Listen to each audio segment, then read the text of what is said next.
কেমন আছো? আলহামদুলিল্লাহ আমি ভালো আছি, তোমরা ভালো আছো? এই দেখো বন্ধুরা, এই জাম জুস, সেই কাঁচা আমের জুস গাছের আম বানাইলাম, খাবো এখন। আর তোমাদেরকে আজকে একটা রেসিপি দেখাবো, ঠিক আছে? আর তোমরা দেখো, এই সে আমের জুস, সেই মজা,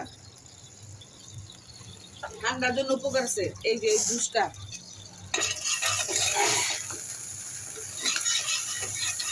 ঠান্ডা লাগলে, কাশি লাগলে এই জুসটা খাইলে সেরকম মজা লাগে বন্ধুরা, ঠিক আছে?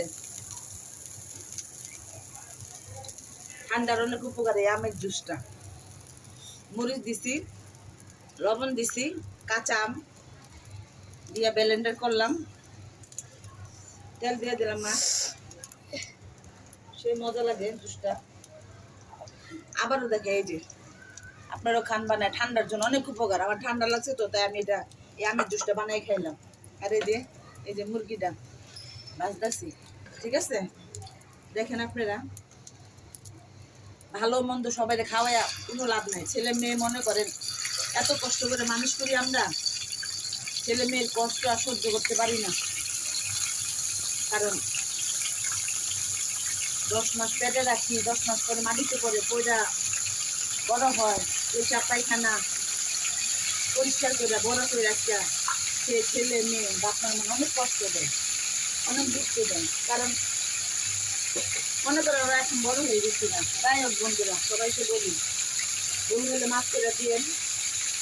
যার বাপমার লাগে কোনোদিন খারাপ দিক করেন না কেউ। বাপমা বেহিসতে চাবি, বাপমা যদি ভালোবাসবে সে মরলে বেহিসতে যাবে। তাই বলি, বাপমার লাগে কোনোদিন খারাপ দিক করার দরকার নেই। কারণ বিয়ে করলে বউ তো আপন হয়ে যায়, বাপমা পর হয়ে যায়। যাক, তা বউ নিয়ে ভালো থাকুক, ছেলে মেয়ে নিয়ে ভালো থাকুক, বিয়ে করুক, সব বাপ মাই যায় সে ছেলে মেয়ে ভালো থাকুক, শান্তিতে থাকুক, ভালোবাসুক, ফ্যামিলিকে নিয়ে সময় দিবেন। সময় তো সবাইকে চায় যে ফ্যামিলি নিয়ে থাকুক, কিন্তু বাপ মারও একটু ভালোবাসা লাগে।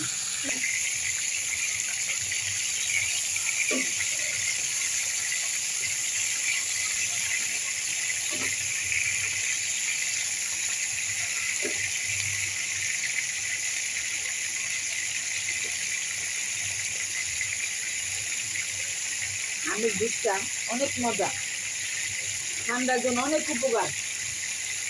হালকা একটু চিনি, লবণ, তারপরে মনে করেন কাঁচামরিচ, লং, কত লং দিয়ে দিলে সেই উপকার আছে। ওষুধ খাওয়া লাগে না, ঠান্ডা এমনি ভালো হয়ে যায়।